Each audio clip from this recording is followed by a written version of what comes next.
Okay, so what's up guys? I hope you are all doing just fine. And in today's video, I want to talk about something I think is really interesting.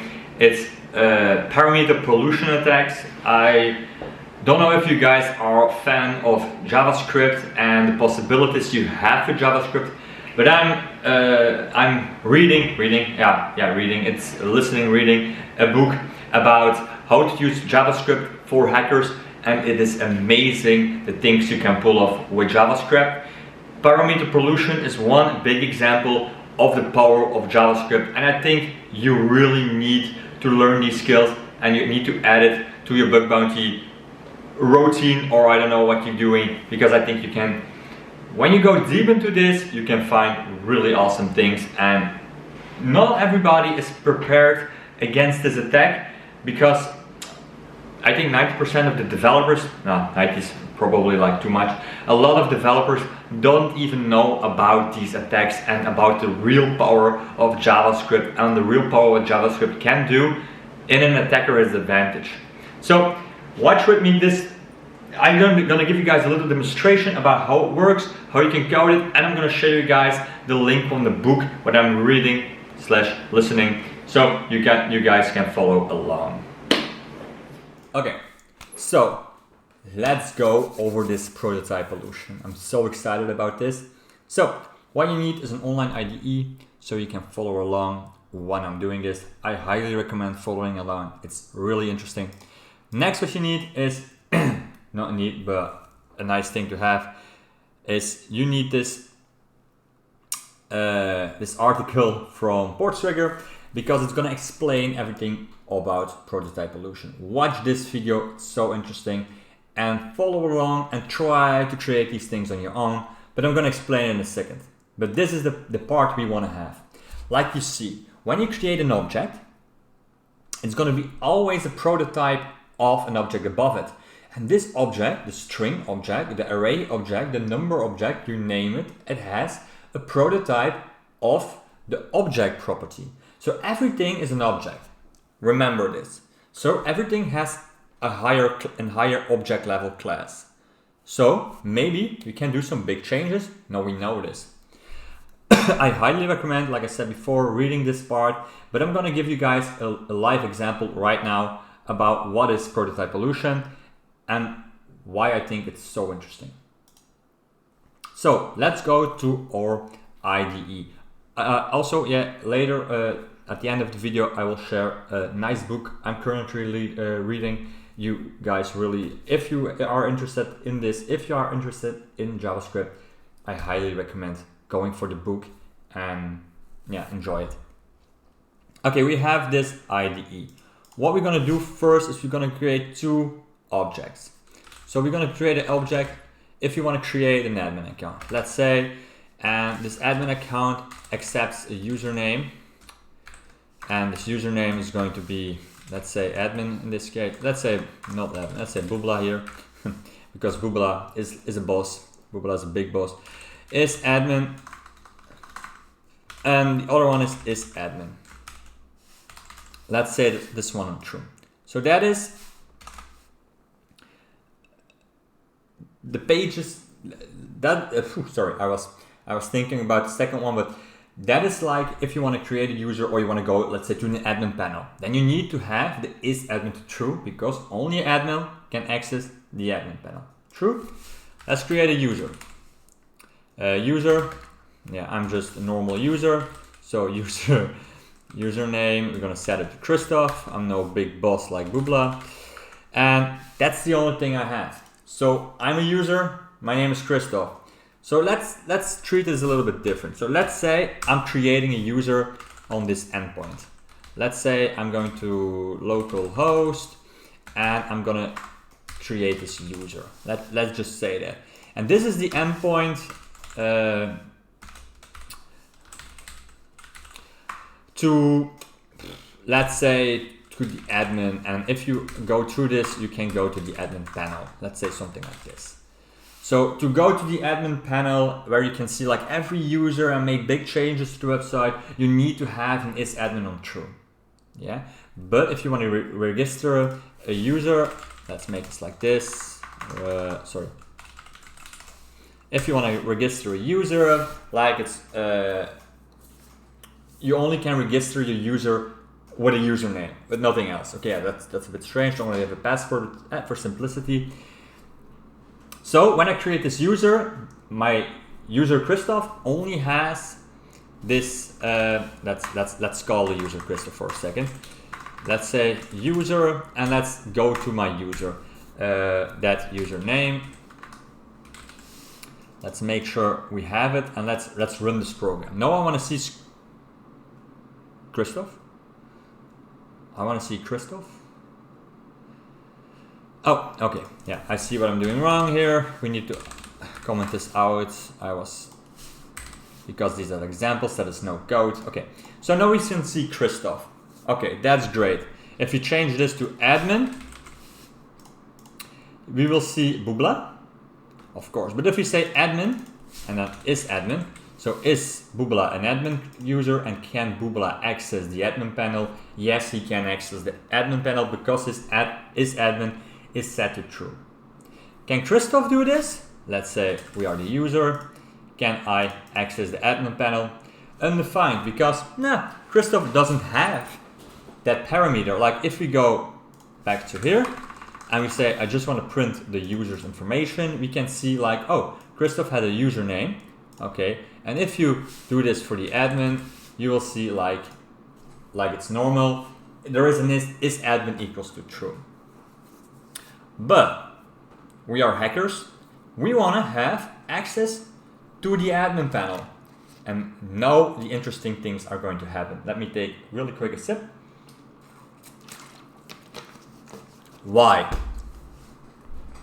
Like I said, do we have this architecture still here? Yes. We have a username. Just see this right now. Notice a username. Let's see this. This one is the boolean. Is admin. So it's a boolean from a prototype. That's correct. And this all is connected to the object prototype. Let's work with that. So if I can say we're going a level above it.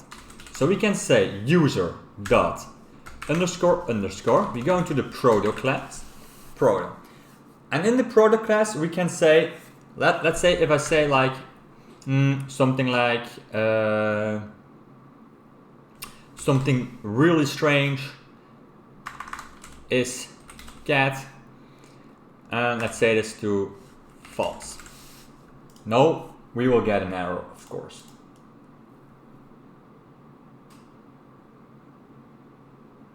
Sorry, no error. Sorry, no error. No, we don't get an error. But let's now say we're gonna print user again. Let's print the user now again. What you will see right now is it's still username is Christoph. But let's say if I say user punt is cat, what you think? Just what you think will happen right now? Will I be getting an undefined? Will I get a true? Will I get a false? Or will I get a complete error? Ding! Okay, let's check it out. False. So we just created even, let's say user, let's console log real quick. Console.log. Let's go here. Let's print again the user. Even the user, the object user, doesn't have any value for isCat. We still can set it. We can still manipulate this isCat. Let's see if we get it true right now. Oh, it's true. So let's say I change this isCat to isAdmin. And right now, when we do this, let's then what I'm doing is admin. Sorry, I already had the console log. Wow, stupid Christoph. Okay, let's change this to isAdmin, and let's see what happens. Christoph is an admin. So right now, what we did is we only have like one user. The user is username Christoph. There are no possibilities to think to create Christoph as an admin account, but we just did. Why? Why did we do that? Because it's gonna look, and it's gonna say like, okay. Let's take me back real quick. This part again. It's gonna look right here. So we have, like I said, change this to Boolean. It's gonna check here in the string prototype. Oh, is there is admin? Nope, there is no is admin. Let's go one higher. Is there an is admin? Yes. Why? Because on prototype level, we just defined is admin and we set that to true. I don't know if I can show it in this one. Let me try it real quick. If you can go to the object, boop, that prototype. Can we log the prototype for a second?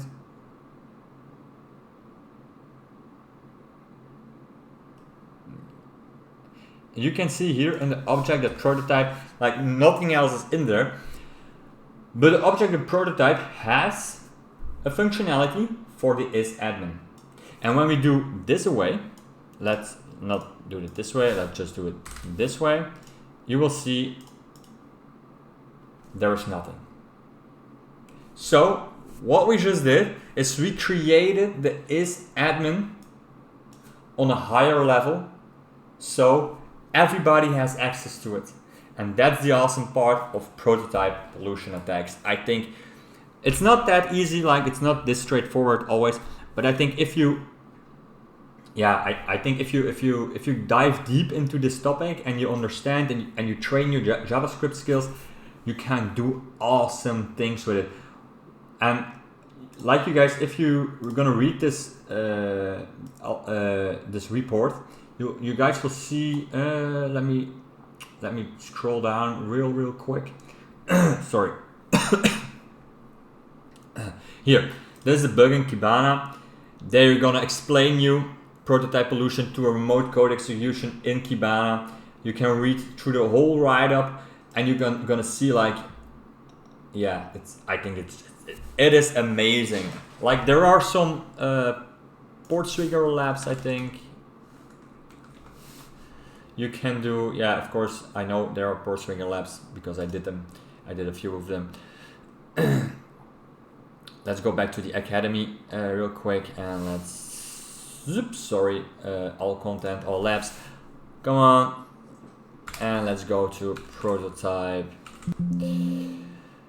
Prototype. Let's search pollution. Prototype pollution, right here. So I still have a few to go. Like I said, I'm reading right now the book. Oh, the book. let's show you guys real quick the book.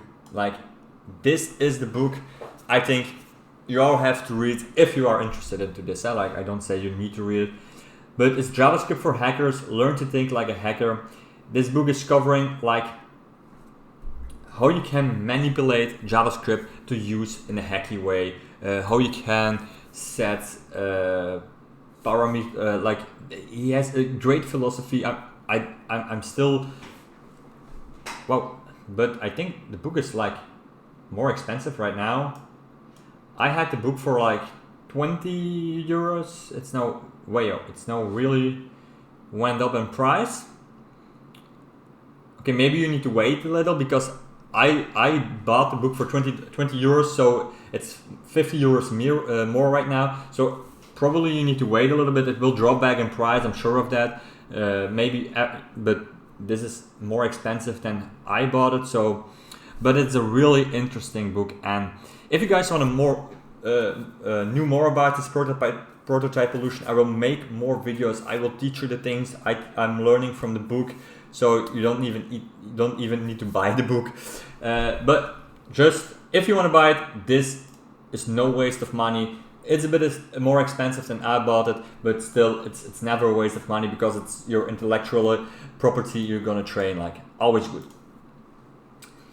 Okay, so do you want to guys maybe want to make a lab? Yeah, let's make real quick also a lab, like That was not part of the video, but let's just show you guys real quick.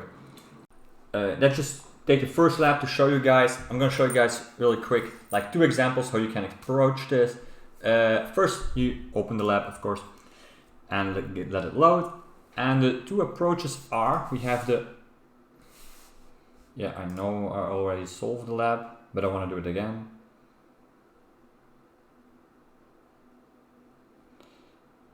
Okay, this is strange, but really doesn't matter. It's, you're gonna copy this part. You can go to here.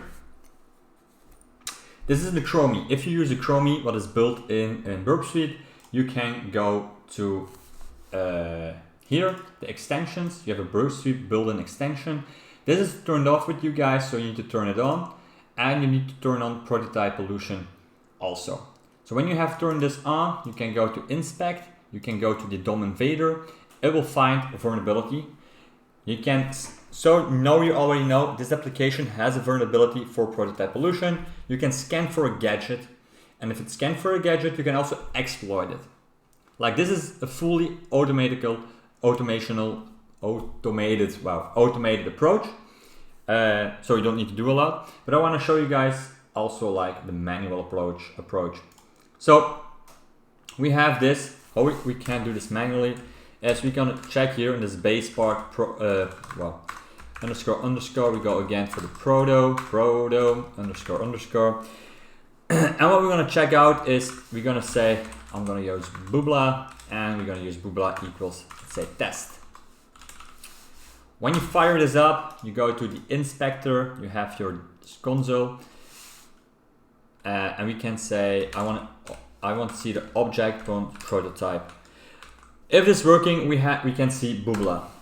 Okay, so we see boobla test, so we know, oh, we can attack this. What we now need to do is we need to find a gadget. A gadget we can use to trigger an alert or something like that. So we need to go to sources. We go to the GS here. And you can go to search logger, because that is for this one. In this, you need to look for things you maybe can use. So you can manually view this code, find for the gadget. Again, other thing you can do is with the DOM invader, what you have, you can scan for a gadget. When you scan for a gadget, you inspect again, you go back to the DOM invader, and it will show you the gadget. So it's a frame name. Can we open this? No. Can we open this here? Yeah, I want to. What I don't know really is you can press exploit and it will exploit the part, but I don't really know if it also shows the gadget here somewhere. Ah, of course. Okay. So what we can do right now, we know the gadget. So, oh, it already says like property, value, and search. And this is the constructor approach with a value. So what we can do is we're gonna close this back real quick. In change of boobla, we're gonna say it's gonna be value. This value is gonna need some data. So we're gonna say data. And in this data, we want to create an alert. An alert. Alert. Let's say 1, 2, 3. And we're going to fire this up. And you see we have any success found. We found 1, 2, 3. We found a payload. Another, like I said, the other way to do this is, is really easy. When you go back to the DOM invader, you can just again scan for the gadget. Yeah, and it will now keep triggering this, of course.